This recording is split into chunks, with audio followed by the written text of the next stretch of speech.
nous sommes aujourd'hui réunis ce matin au CNFA de Rufisque pour faire la restitution du plan alimentaire territorial, issu d'un long processus. Ce fut une convention entre les ONG, principalement l'ONG GRDR, en relation avec l'autre ONG SICODEV et le conseil départemental de Rufisque. On a mis en place un cadre de concertation qui visait à regrouper l'ensemble des acteurs concernés par les questions agricoles et alimentaires.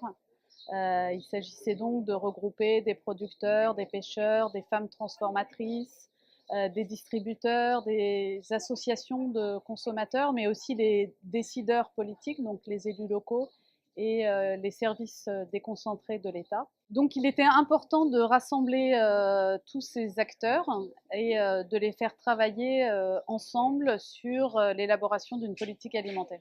Après avoir mis en place ce cadre de concertation, on a réalisé un diagnostic sur le système alimentaire territorial qui a duré à peu près un an et qui s'est appuyé sur des entretiens avec des personnes ressources, sur des collectes de données, sur des enquêtes de terrain.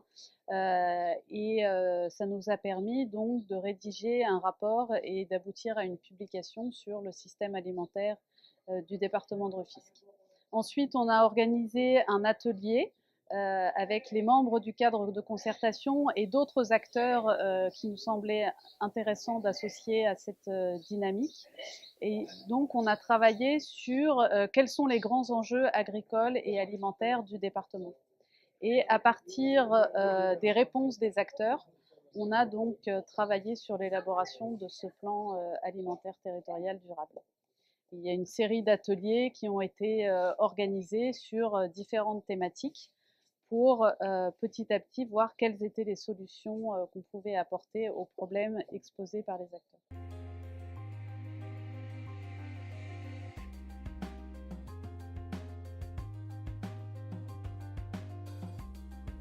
J'ai une très bonne impression.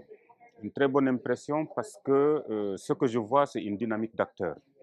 C'est des acteurs au niveau territoire qui s'organisent autour de la question alimentaire. La finalité, c'est pour voir comment est-ce que la manière dont s'alimentent les modes alimentaires des populations peut tirer vers l'avant les systèmes de production de la localité.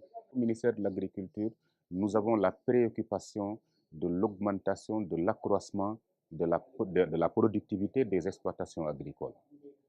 Parce que s'il y a accroissement de la productivité, il y a création d'emplois, il y a création de richesses et il y a bien-être des populations pour lesquelles nous travaillons.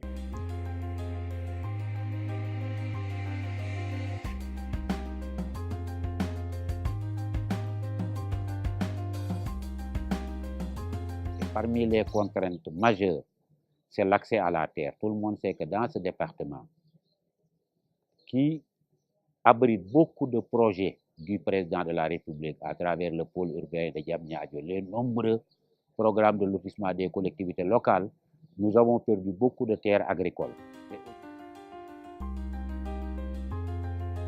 Nous voulons conserver la ruralité qu'il y a ici et nous voulons que le pôle de Diamniadio et de Lac Rose puisse avoir un poumon vert. Alors, donc, je pense que ce groupe peut apporter un plaidoyer, appuyer davantage pour que quand même Lac Rose et Diamniadio puissent vraiment bénéficier de ce poumon vert qui existe partout dans le monde.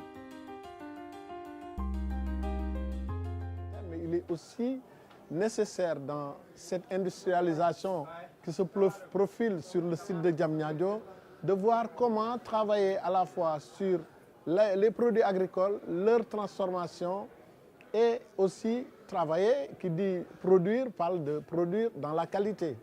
Travailler sur la normalisation, non seulement fournir, alimenter le marché local, mais aussi à l'export. Des produits de qualité, il faut avoir d'abord de la matière première de qualité, avoir aussi une formation adéquate pour avoir des produits de qualité.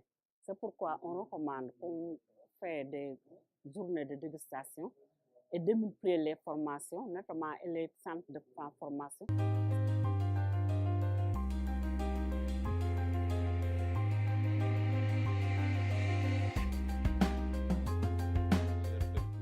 3 ans environ, on collabore avec le GRDR dans un programme d'approvisionnement des cantines scolaires en produits halieutiques. Donc, essentiel pour les populations, je disais tantôt, parce qu'effectivement, à travers les cantines scolaires, nous parvenons à contribuer tant soit peu à améliorer la nutrition des élèves au niveau donc des établissements. Il est très important qu'un département, dans un environnement où on parle de décentralisation et de communalisation intégrale, qu'un département prenne sur lui de dire, nous, les maires de ce département, 12 communes dans ce département, ensemble, nous allons réfléchir à comment nous assurer que nous avons un plan alimentaire territorial qui soit durable. Un plan qui permette à ce que nous puissions nourrir les citoyens qui habitent non seulement dans le département, mais aussi nourrir le monde.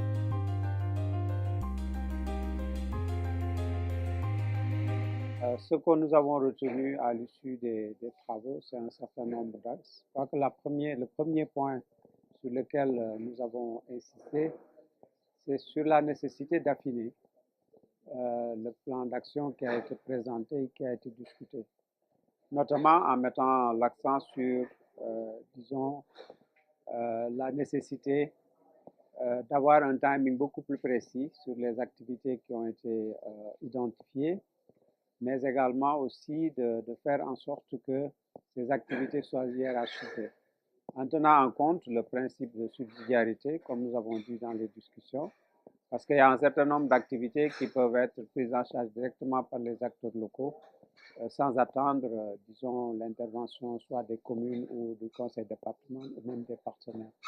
Donc, ces activités-là peuvent être déjà réalisées maintenant.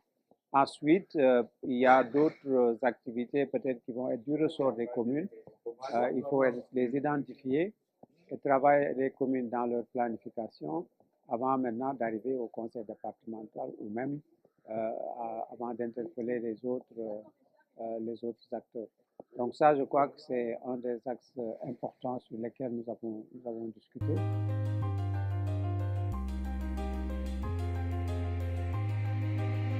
Et tout cela maintenant devrait aboutir à ce qu'on puisse avoir un mode de gouvernance de ce plan alimentaire. Qui va être chargé de veiller à ça? À quel niveau? Comment ça va être composé? Quelle va être la mission de ce mode de gouvernance qui aura en charge ce plan alimentaire-là? Sur la gouvernance, il y a effectivement beaucoup de préoccupations, en tout cas de commentaires qui ont été faits sur, disons, le dispositif qui a été présenté. Et je pense qu'on a essayé un peu de les regrouper au certain nombre de principes. Le premier principe, c'est justement le principe de légitimité. Faire en sorte que la structure de gouvernance vraiment, disons, soit une structure légitime, c'est-à-dire que cette structure-là puisse effectivement parler au nom de l'ensemble des acteurs et qu'elle puisse justement mériter, en tout cas, d'avoir, en tout cas, d'occuper le rôle qu'on lui donne. Le deuxième principe, c'est le principe de représentativité, à la fois territoriale, mais également sociale. C'est-à-dire faire en sorte que les différentes échelles du niveau village jusqu'au niveau département soient représentées au niveau de l'instance, mais socialement aussi, au niveau qu'on s'assure que les différents groupes aussi sont représentés, les producteurs, les transformateurs, mais les hommes aussi, les femmes, les jeunes, etc. Et que ça, c'est un élément essentiel du principe de représentativité. Le troisième principe, c'était la fonctionnalité. Bon, oui, on peut évidemment essayer de voir comment combiner le respect du principe de représentativité avec quand même un besoin de fonctionnalité, parce qu'il ne faut pas que la structure soit trop large, parce qu'on veut impliquer tout le monde, on se retrouve avec une structure disons, enfin pas sur-représentée, mais en tout cas lourde et qui n'arrive pas à fonctionner. Le dernier principe, c'était un peu le principe d'efficacité, s'assurer que le mandat qu'on lui donne est en conformité avec les moyens disponibles. Donc ce plan alimentaire est pour nous quelque chose de très novateur. Le ministère de l'Agriculture le soutient, il l'encourage nous serons restés très attentifs à ces propositions parce que nous avons maintenant une nouvelle entrée en agriculture pour le développement des exploitations, c'est l'entrée par l'alimentation. Aujourd'hui, il y a un plaidoyer fort qui a été enclenché avec, au sein de ce cadre de concertation, la mise en place d'un comité d'action qui vient de rédiger un mémorandum pour le président de la République, recensant l'ensemble des sites de production qu'il faut protéger, comme la zone agricole de Lendeng, près de la Sococim, des aménagements à faire dans le cadre du pôle urbain du Lac Rose qui doit abriter tout ce qui est terre agricole, et sur l'ex-périmètre Bët Sénégal et sur la forêt classée de Déni-Youssou. Il en est de même des secteurs de la transformation où une meilleure organisation des femmes transformatrices, de bonnes conditions de production, une meilleure visibilité par rapport aux consommateurs serait un plus. Et ensuite, la mise en marché de tous ces produits par le biais du MIN, le marché d'intérêt national de Diamniadio, où, à l'instar de ce que nous avons vu en France au niveau du mine de Montpellier, la présence d'un système carreau permettrait de commercialiser tout ce qui se fait dans le pays.